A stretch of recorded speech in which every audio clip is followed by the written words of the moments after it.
Hello, guys. Welcome to the Book Villa, and I hope you all are doing great. तो the book villa एक ऐसा channel है जहाँ पे हम डिस्कस करेंगे डिफरेंट डिफरेंट बुक्स के बारे में और उनकी टीचिंग्स को हम समझेंगे बहुत ही इजी एक्सप्लेनेशन के साथ ताकि आप इन टीचिंग्स को अपनी लाइफ में इम्प्लीमेंट कर पाओ और इनके बेनिफिट्स ले पाओ। So sit back, relax and let's start today's book summary. आज की जो हमारी बुक है वो है द सीक्रेट, जिसकी ऑथर है Rhonda Byrne. And this book is very very popular because it is all about law of attraction and reality creation, which means जो भी आप लगातार सोचते हो या जिस भी चीज पे आप ज्यादा ध्यान देते हो वही चीजें आपकी लाइफ में खींची चली आती। और ये बुक हमें ये बताती है कि कैसे हमारे थॉट्स, हमारे बिलीव्स, हमारी फीलिंग्स मिलकर हमारे रियलिटी को बनाते हैं और कैसे हम इन्हीं थॉट्स को चेंज करके अपनी पूरी लाइफ को बदल सकते हैं। और जो भी कुछ हम चाहते हैं, जो भी कुछ हम डिजायर करते हैं, वो इस सीक्रेट के थ्रू हम अपनी लाइफ में ला सकते हैं और एक हैप्पी पॉजिटिव लाइफ को हम जी सकते हैं। तो चलिए समझते हैं सीक्रेट के बारे में कि आखिर ये सीक्रेट है क्या। ये सीक्रेट है लॉ ऑफ अट्रैक्शन, एक ऐसा लॉ जो हमेशा आपके थॉट्स के अकॉर्डिंग काम करता है। इट मीन्स राइट नाउ जो भी चीजें आपकी लाइफ में प्रेजेंट है, जो भी सर्कमस्टेंसेस अभी आपकी लाइफ में है, उन सभी को आपने अपने थॉट्स की वजह से ही अट्रैक्ट किया है। और ये सारी चीजें आपकी लाइफ में इसीलिए आई हैं क्योंकि कहीं ना कहीं आपके माइंड में इन चीजों की इमेजेस बनी हुई है। ये कह लो कि जो भी कुछ आपके माइंड में चलता रहता है आप उसी को अट्रैक्ट करते हो। तो ये ना कोई छोटा मोटा लॉ नहीं है, ये एक बहुत ही ज्यादा पावरफुल लॉ है जिसके बारे में बहुत सारे ग्रेट टीचर्स जैसे कि विलियम शेक्सपियर, रॉबर्ट ब्राउनिंग और विलियम ब्लेक, इन सभी ने अपनी अपनी बुक्स के थ्रू, पेंटिंग्स के थ्रू या म्यूजिक एंड स्टोरीज में इसी सीक्रेट को सामने रखा और इसकी इम्पोर्टेंस को बताया है। यानी यही वो लॉ है जो यूनिवर्स की हर चीज को सही तरीके से चलाए रखता है। और इस लॉ को कोई फर्क नहीं पड़ता कि आप कौन हो, आप कहाँ से हो, ये सिर्फ आपके थॉट्स के हिसाब से काम करता है और उसी का जवाब देता है। आपने देखा होगा आज जितने भी बड़े बड़े लोग, सक्सेसफुल लोग हैं या जिन्होंने बहुत बड़ी बड़ी पोजीशंस हासिल की हैं, इन सभी ने इस सीक्रेट का यूज किया है। तो चलिए हम भी थोड़ा सा और डेप्थ में समझते हैं कि ये लॉ काम कैसे करता है। ये लॉ हमेशा आपके थॉट्स के हिसाब से जवाब देता है, चाहे आपकी सोच कैसी भी हो। जैसे ना आपने कई बार फील किया होगा कि जब कभी भी आप किसी पर्सन के बारे में सोचते हो तो सेम डे उसका कॉल या मैसेज आ जाता है। या कई बार ऐसा हुआ होगा कि एक पर्सन है जिससे आपकी काफी टाइम से बात नहीं हुई है एंड आपने सोचा ही था कि यस मैं आज उसको मैसेज करूंगा या करूंगी, तो उसी बंदे को सामने से मैसेज आ गया। मतलब उसी ने ही आपको मैसेज कर दिया सेम डे जिस दिन आप सोच रहे थे। और कभी कभी ऐसा होता है कि आपने किसी डिश के बारे में सोचा है ना, कोई खाने की फेवरेट चीज थी। फ्रेंकली ऐसा मेरे साथ तो हुआ है। मैंने सोचा था एक बार ही एक डिश के बारे में और वो सेम डे मुझे कोई मेरा फैमिली मेंबर ही उसको लेके आ गया। तो आई एम श्योर आपके साथ भी हुआ होगा। आपने किसी डिश के बारे में सोचा और आपको वो सेम डे मिल गई। तो ऐसा क्यों है, इससे क्या पता चल रहा है कि जो भी हम सोच रहे हैं वो इंस्टेंट हमारे साथ हो रहा है। इससे यही पता चलता है कि जिस तरीके के थॉट्स आपके माइंड में चल रहे होते हैं उसी से रिलेटेड चीजें आप एक्सपीरियंस करते हो, क्योंकि आपका माइंड वही चीजें हाईलाइट करके आपके सामने रख देगा। जिस चीज के बारे में आप बार बार सोच रहे हो आप उसी को एक्सपीरियंस करोगे। पर हमें ऐसा लगता है कि ऐसा क्यों है ना, कि जो भी चीजें माइंड में चल रही हैं उसी से रिलेटेड हमें इंस्टेंट चीजें देखने को क्यों मिल जाती है, क्यों ऐसा हो रहा है। तो यही मेन सीक्रेट है जिस पे हमें ध्यान देना है। एंड वो सीक्रेट है एनर्जी। मतलब इस यूनिवर्स में जितनी भी चीजें आप देख रहे हो अपने आसपास, हर एक चीज एक ही एनर्जी से बनी है। चाहे वो चेयर है जिस पे आप बैठे हो, चाहे वो फोन है जो आपके हाथ में है ना, ये सारी चीजें एक, यहाँ तक कि आपके माइंड में जो थॉट्स चल रहे हैं ना, उनके अंदर भी एनर्जी है, वो भी एनर्जी से ही बने हुए हैं। और यही एक एनर्जी अलग-अलग रूपों में हमारे सामने आती है और हमें रिफ्लेक्ट करती है। अब आप सोच रहे होंगे कि एनर्जी हमें दिखाई तो देती नहीं है, तो हम इसको इस तरीके से समझ सकते हैं, जैसे एक रेडियो स्टेशन पे सॉन्ग प्ले होता है। अब वो जो सॉन्ग है वो हमें दिखाई नहीं देता है हवा में, है ना? बट जब हम करेक्ट फ्रीक्वेंसी पे सेट करते हैं, तब जाके वो सॉन्ग हमें अच्छे से साफ-साफ सुनाई देने लग जाता है। सेम एज़ ये जो एनर्जी है, ये भी हर जगह है। इसकी जो वाइब्रेशंस हैं, वो हमें दिखाई नहीं देती हैं, बट हमें फ़ील होती हैं। एंड साइंस का मानना है कि जो जो भी हमारे थॉट्स होते हैं वो सेम वाइब्रेशंस पैदा करते हैं। मतलब जब आप खुश होते हो तो आपके अंदर हाई फ्रीक्वेंसी वाली पॉजिटिव वाइब्रेशंस बनती है। जब आप दुखी होते हो या गुस्से में होते हो तो लो फ्रीक्वेंसी वाली नेगेटिव वाइब्रेशंस बनती हैं। और ये वाइब्रेशंस ओनली आपके अंदर ही नहीं बल्कि बाहर की दुनिया में भी फैलती है। एंड इसी वजह से वो उस तरीके की सेम तरीके की जो एनर्जी है अट्रैक्ट करके आपकी लाइफ में लेके आती है। जैसे आपने नोटिस किया होगा कि जब आपका मूड अच्छा होता है ना, तो सब कुछ अचानक अच्छा ही लगता है। जैसे रास्ते में अच्छे लोग मिलते हैं, जो आपका काम होता है वो भी बहुत ईज़िली हो जाता है। छोटी से छोटी खुशी भी इतनी बड़ी लगती है। बट जब हमारा मूड खराब होता है ना, तो वही काम इतना मुश्किल लगता है कि जैसे हो ही नहीं रहा है, कंप्लीट ही नहीं हो रहा है। लोग भी ऐसा लगता है कि परेशान कर रहे हैं और छोटी-सी बात भी जो है वो बहुत ज़्यादा गुस्सा आ जाता है उस पे। तो यही सेम वाइब्रेशंस होती हैं कि जिस तरीके के हमारे थॉट्स होंगे ना, वैसे ही वाइब्रेशंस हम ऑटोमेटिकली फ़ील करने लग जाएँगे और उसी से रिलेटेड हम फिर चीज़ों को भी अट्रैक्ट करने लग जाते हैं। अब एक क्वेश्चन सामने आता है कि अगर ये लॉ इतना इजी है तो हर कोई अपने सपनों की लाइफ क्यों नहीं जी रहा है? भाई हमें क्या करना है? हमें बुरा सोचने की बजाय अच्छा ही तो सोचना है ना। बट इसके बावजूद भी हर कोई क्यों नहीं इसको कर पाता? तो यहाँ पे प्रॉब्लम ये होती है कि ज्यादातर लोग सिर्फ उन्हीं चीजों के बारे में सोचते हैं जो वो नहीं चाहते।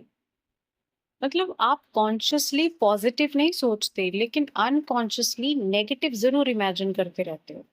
आप सोचते हो कहीं मैं फेल ना हो जाऊं, या इस जॉब में मैं जा रहा हूँ कहीं मैं रिजेक्ट ना हो जाऊं, यहाँ पे मुझे मनी में लॉस ना हो जाए। एंड फिर वही सब चीजें जब होती है तो आप हैरान हो जाते हो। फॉर एग्जाम्पल, आप मॉर्निंग में उठे एंड आपका सबसे पहला थॉट जो था वो क्या था? वो यही था कि यार आज भी वही बोरिंग दिन, आज भी ऑफिस में वही बोरिंग काम करना पड़ेगा। एक तो मुझसे होता भी नहीं है एंड ऊपर से ये जो हमारा बॉस है, ये जब देखो हमारे काम में गलतियां ही निकालता रहता है। तो इस तरीके के थॉट्स जो हैं वो आपके माइंड में चल रहे हैं। अब आप पूरा दिन क्या नोटिस करोगे? पूरा दिन कुछ ना कुछ ऐसी चीजें होती रहेंगी जिससे या तो आपका काम गलत हो जाएगा, या आपका मूड खराब हो जाएगा, या किसी की बात चुप जाएगी, या कई बार ये होगा कि बॉस की सच में डांट भी पड़ जाएगी, है ना? तो फिर आप क्या कहते हो कि देखा मुझे पहले से ही पता था कि मेरा दिन खराब है। बट यहाँ पे सच ये नहीं है। यहाँ पे सच ये है कि आपने अपने डे की शुरुआत ही उसी डायरेक्शन में की थी। और ये बुक हमें क्या बता रही है सीधा सीधा? ये बुक हमें यही तो बता रही है भाई, आप वही अट्रैक्ट करते हो जिस पे आप फोकस करते हो। अब अगर आप डर पे फोकस करोगे तो प्रॉब्लम्स बढ़ेगी। अगर आप लैक पे फोकस करोगे तो कमी ही दिखाई देगी। बट अगर आप पॉसिबिलिटी पे फोकस करोगे तो रास्ते खुलते नजर आएंगे ना। तो आप अपने थॉट्स के हिसाब से ही तो सर्कमस्टेंसेस जो है वो क्रिएट कर रहे हो ना। अब इमेजिन करो, आप दिन में 100 बार यही सोचते हो कि मेरे साथ ही गलत होता है, मेरे साथ ही ऐसा क्यों होता है। तो आप क्या कर रहे हो? आप अपने माइंड को ट्रेन कर रहे हो कि वो हर सिचुएशन में प्रॉब्लम ढूंढे और फिर हर जगह प्रॉब्लम दिखने लगती है। ये कोई कोइंसिडेंस नहीं है, ये कंडीशनिंग है। अब यहाँ पे उल्टा सोचो, अगर आप उस सिचुएशन में ये पूछना शुरू करो कि मेरे लिए क्या अच्छा है, तो धीरे धीरे आपको जो है आपका माइंड अपॉर्चुनिटीज दिखाना शुरू कर देगा। वो आपके लिए अपॉर्चुनिटीज ढूंढना शुरू कर देगा। मतलब कि सिचुएशन वही रहेगी बट आपका जो एक्सपीरियंस है वो बदल जाएगा। एंड यही इस बुक का कोर है। कि रियलिटी चेंज करने से पहले परसेप्शन चेंज होता है। अब एक छोटा-सा रियल मोमेंट सोचो कि आपने किसी को मैसेज किया एंड उसने आपको रिप्लाई नहीं किया। तो आप क्या सोचते हो इंस्टेंट आप कि वो इग्नोर कर रहा है, वो मुझे मैं उसके लिए इम्पोर्टेंट नहीं हूँ एंड इतने में आपका मूड खराब हो जाता है। फिर उसी से रिलेटेड आपके अंदर जो है थॉट्स और ज़्यादा आने लग जाते हैं, है ना? बट हो सकता है कि सच क्या है कि शायद वो पर्सन बिज़ी हो, शायद वो किसी काम में बिज़ी है, इसी वज़ह से उसने अभी तक आपका मैसेज देखा नहीं है। लेकिन आपके एक थॉट ने आपकी पूरी की पूरी स्टोरी नेगेटिव बना दी एंड अब आप उसी स्टोरी में जीने लग जाते हो, ठीक है? तो इसकी बजाय अगर आप ये सोचो कि हाँ ठीक है, कॉन्शियसली अगर आप अपने माइंड में ये सोचो कि हाँ ठीक है, कोई बात नहीं, अभी रिप्लाई नहीं आया, बाद में आ जाएगा, कौन सा कोई बड़ी बात है। तो अब आपके थॉट्स कैसे हैं? अब आप शांत हो और यही फ़र्क होता है एक अनअवेयर माइंड और एक अवेयर माइंड। सी लॉ तो अपना काम ना परफेक्टली कर रहा है। मतलब लॉ आपके थॉट्स के हिसाब से परफेक्टली जो है आपको रिजल्ट्स दे रहा है, आपको जवाब दे रहा है एंड ये लॉ ना आपको नहीं बताएगा कि आप अच्छा सोच रहे हो या बुरा सोच रहे हो, ये चीज़ आपके लिए अच्छी है या नहीं है। ये चीज़ें आप ही को सोचनी पड़ेंगी क्योंकि लॉ बस आपको रिजल्ट देता रहेगा जिस तरीके की भी आपकी सोच होगी। क्योंकि हम एक ऐसे यूनिवर्स में हैं जहाँ बहुत सारे लॉज हैं। जैसे लॉ ऑफ ग्रेविटी हमेशा काम करता है। उसको कोई फ़र्क नहीं पड़ता कि आप अमीर हो, आप गरीब हो, अगर आप एक बिल्डिंग से गिरोगे तो आप नीचे की तरफ ही गिरोगे। एंड जैसे लॉ ऑफ ग्रेविटी अपना काम परफेक्टली कर रहा है, same as law of attraction है। वो भी हर एक की लाइफ में परफेक्टली काम कर रहा है। हमें बस यहाँ पे क्या चेंज करना है, हमें अपने थॉट्स को ट्रेन करना है और उन्हें कंट्रोल करना है। नाउ सॉल्यूशन तो हमें पता चल गया कि हमें क्या करना है, हमें अपने थॉट्स को कंट्रोल करना है। बट एज पर रिसर्च हमारे माइंड में एक दिन में कम से कम 60,000 थॉट्स आते हैं। तो एक पर्सन के लिए इन 60,000 थॉट्स को कंट्रोल करना कितना मुश्किल हो जाता है, कोई नहीं कर सकता। तो फिर इसका इजी वे क्या है? एक बहुत ही सिंपल एंड इजी वे है हमारी फीलिंग्स। हमारी फीलिंग्स ही हमें बताती हैं कि हम क्या सोच रहे हैं। आपकी फीलिंग्स आपकी सबसे बड़ी पावर है जो आपकी लाइफ को बनाने में आपकी हेल्प करती है। सी हम ना या तो अच्छा फील करते हैं या बुरा फील करते हैं, बट हम दोनों चीजें एक टाइम पे नहीं फील कर सकते। या तो हम अच्छा फील कर रहे हैं या हम बुरा फील कर रहे हैं, क्योंकि दोनों चीजें एक साथ फील करना ये लॉ के अगेंस्ट है। आप कभी ट्राई करके देखना, जब आप अच्छे मूड में हो ना तो आप बुरा नहीं फील कर सकते, क्योंकि आपके जो थॉट्स हैं वो ही आपकी फीलिंग्स को जनरेट करते हैं। अगर आप बुरा फील कर रहे हो, दैट मीन्स आप कुछ ना कुछ ऐसा सोच रहे हो जिसकी वजह से आपको बुरा लग रहा है। और अगर आप अच्छा फील कर रहे हो तो मतलब आप कुछ अच्छा ही सोच रहे हो। तो यहाँ पे सबसे बड़ा रोल जो है ना आप वो हमारी फीलिंग्स का है। नाउ इस फीलिंग की हेल्प से ही हमें हर थॉट को देखना सीखना है। जैसे बादल आते हैं ना वैसे थॉट्स आते हैं। आप हर बादल को पकड़ने नहीं लगते, तो आप हर थॉट को क्यों पकड़ लेते हो? जब आप हर थॉट को सीरियसली लेना बंद कर देते हो, तब आपका माइंड हल्का होने लगता है। और जब आपका माइंड हल्का होता है, तभी तो क्लैरिटी आती है ना। बट हमें क्या लगता है कि अगर हम ज़्यादा सोचेंगे, तब भी हम प्रॉब्लम सॉल्व कर पाएंगे। लेकिन सच ऐसा नहीं है। आप जितना ज़्यादा ओवरथिंक करते हो, आप उतना ही कंफ्यूज होते रहते हो। और ये बुक हमें बताती है कि एक क्लियर माइंड ही सही चीज़ों को अट्रैक्ट करता है। अब क्लियर माइंड तब आता है जब आप अननेसेसरी थिंकिंग कम करते हो। मतलब जब आप हर चीज़ पे रिएक्शन नहीं देते हो, हर चीज़ का एनालिसिस नहीं करते, कुछ चीज़ों को बस आप जाने देते हो।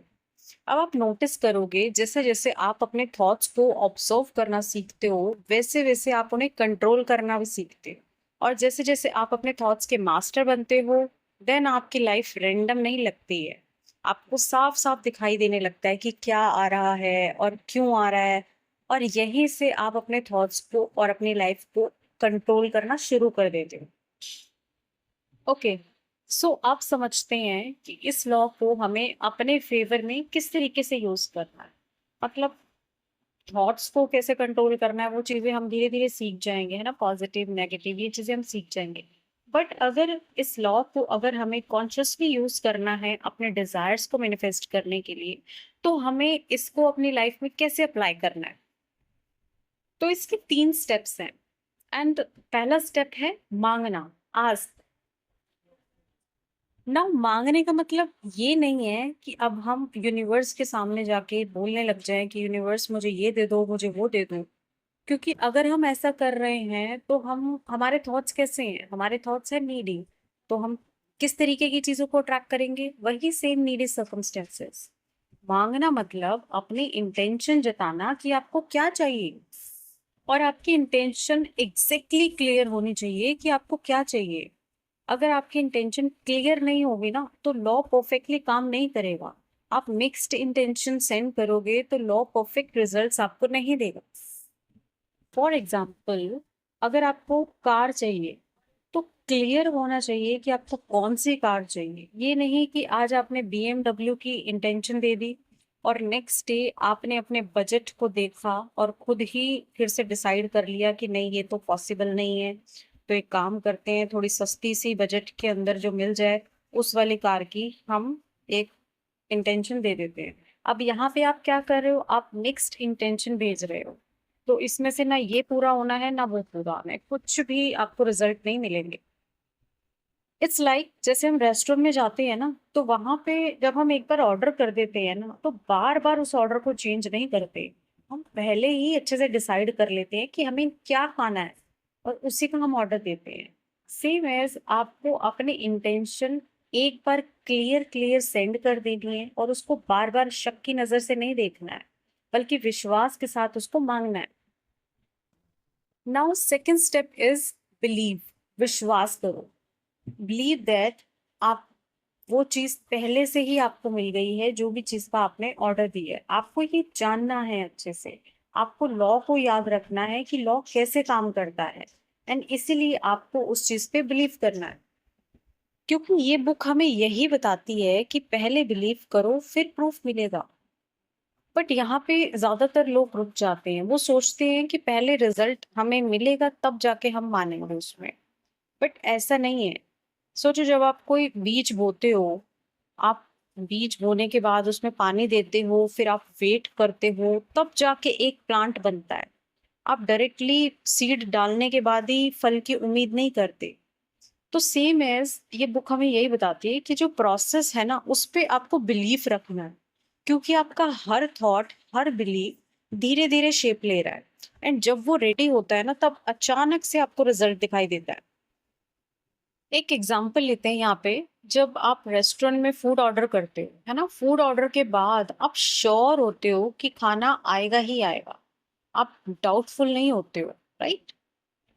अब कैसे बनेगा, कौन लाएगा, ये सब चीज़ें भी आप नहीं सोचते हो। आपको बस पता होता है कि खाना बन के रेडी होके आ जाएगा। अब यही चीज़ जब आप इसमें सोच रहे हो बार-बार कब होगा, कैसे होगा, तो आप लैक वाली फ्रीक्वेंसी भेज रहे हो। और आपके ऐसे डाउटफुल थॉट्स से यूनिवर्स क्या समझेगा? वो यही समझता है कि आपको डाउट सेंड करना है। क्यों? क्योंकि हमने क्या सीखा है कि यूनिवर्स हमारे थॉट्स का जवाब देता है। ये जो लॉ है हमारे थॉट्स के अकॉर्डिंग जवाब देता है ना, इसलिए आपका काम सिर्फ बिलीव करने का है। एंड डोंट वरी, अगर आप बड़ी-बड़ी चीज़ों पे बिलीव नहीं कर रहे हो, तो आप छोटी चीज़ों से स्टार्ट कर सकते हो। आप डायरेक्टली कार या बंगला पे ट्राई ना करके छोटे-छोटे इंटेंशंस ले सकते हो ना। जैसे कि ये इंटेंशन देनी कि मुझे आज रेड कार देखनी या मुझे अपनी बालकनी में एक पैरट को देखना है और आई वांट कि मुझे कोई चॉकलेट गिफ्ट करे। तो ऐसी छोटी-छोटी इंटेंशंस से आप स्टार्ट कर सकते हो और जब आप इन इंटेंशंस को पूरा होते देखोगे ना, तब आपको इस लॉ पे और ज़्यादा बिलीव होने लग जाएगा। नाउ स्टेप 3 इज़ रिसीव, पाना। अब आपने जो भी इंटेंशन दी है, उसके बारे में अच्छा फ़ील करना है। लेट्स सपोज़ जब आपको वो चीज़ मिल जाएगी, तो आप कैसा फ़ील करोगे? इस पे ध्यान देना है। तब आप क्या डाउटफुल थॉट्स सोचोगे? नहीं ना।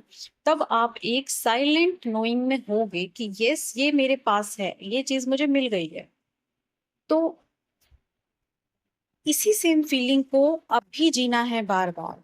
एंड जब भी वो इंटेंशन आपके माइंड में आए, आपको उस पाने के एहसास में आ जाना है।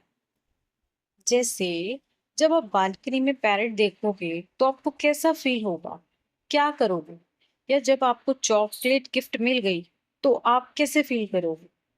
अब यहाँ पे फील करने का मतलब ये नहीं कि बस आप खुश हो and that's it. Feeling means उस टाइम आप इस एहसास, इस नोइंग में होगे कि ये चॉकलेट आपको मिल गई है, दैट आई नो कि ये मेरे पास है। और वो जो पास होने का एहसास है ना, वो मेन इंपॉर्टेंट फीलिंग है। ओनली हैप्पीनेस से कुछ नहीं होगा, वो नोइंग का एहसास आपको फील करना है।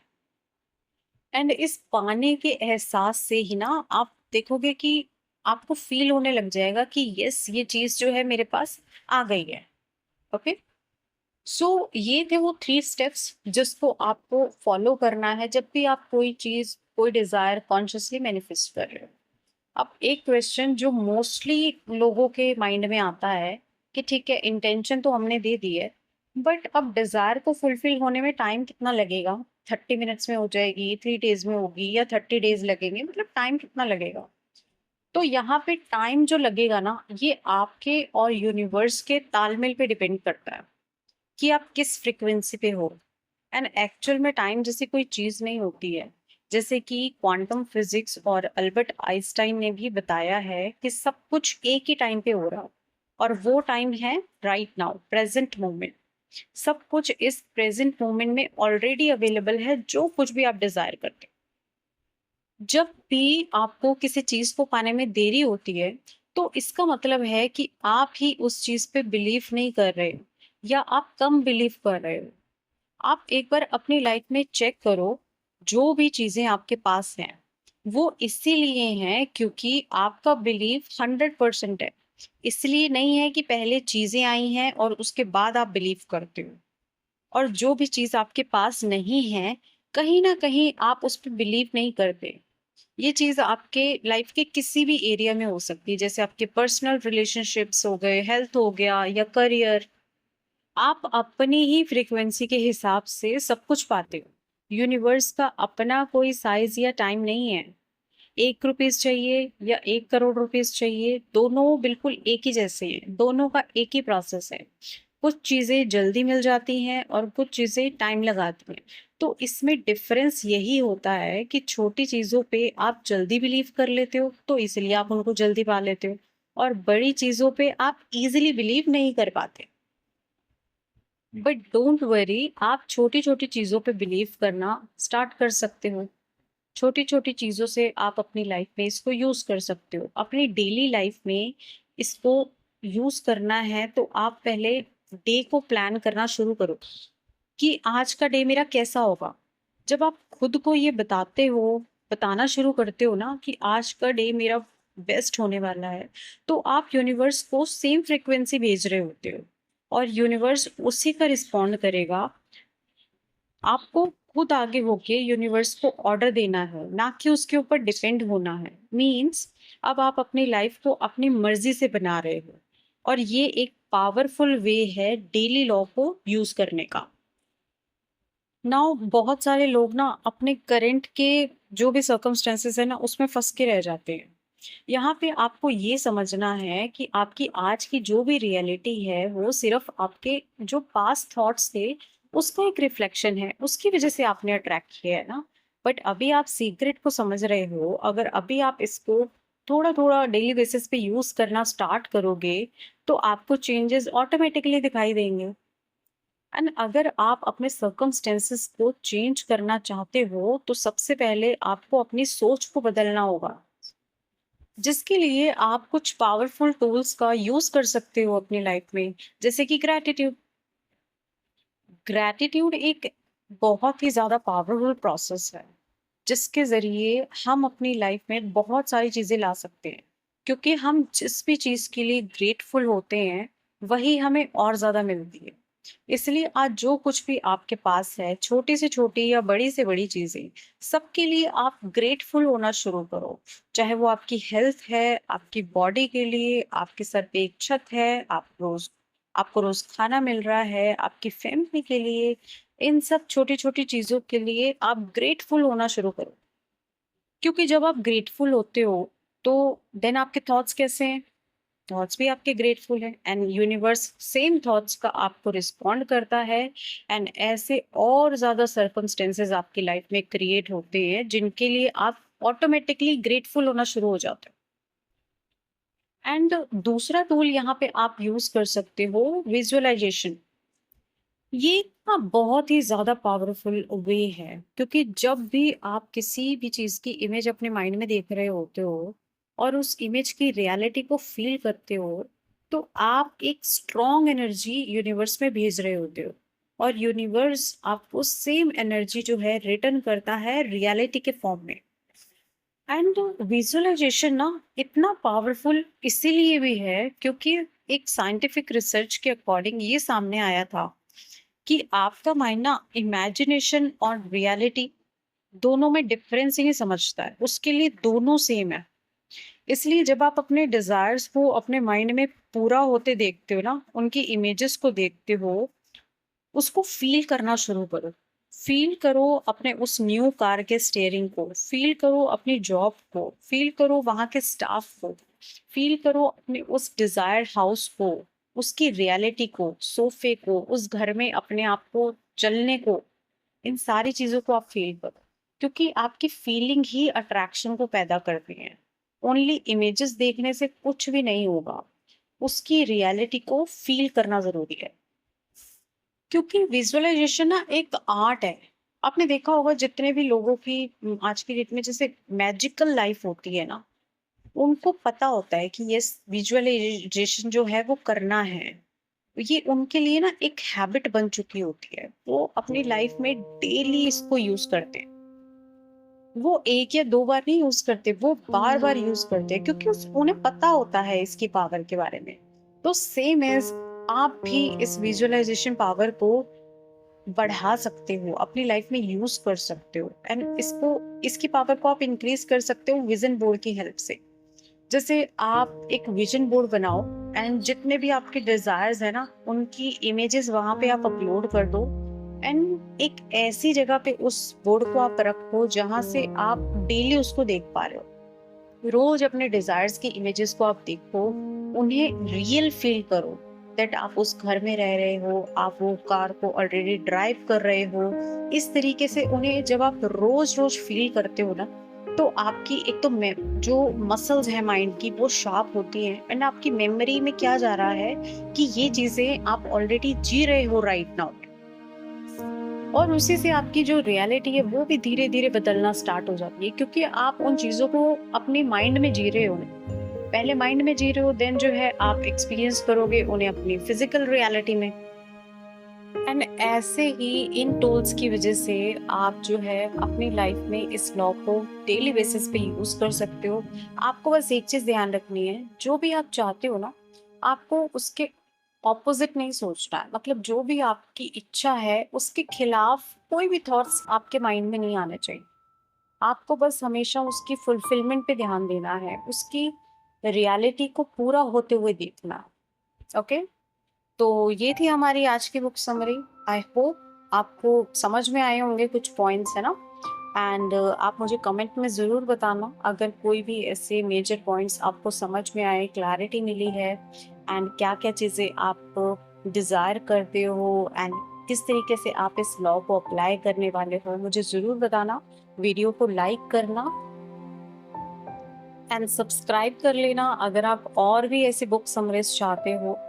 और अब मैं आपसे मिलूंगी अगली वीडियो में एक और नई बुक समरी के साथ। तब तक के लिए आप सब अपना ध्यान रखो, खुश रहो, मैनिफेस्ट करते रहो, keep learning, keep growing. Thank you so much.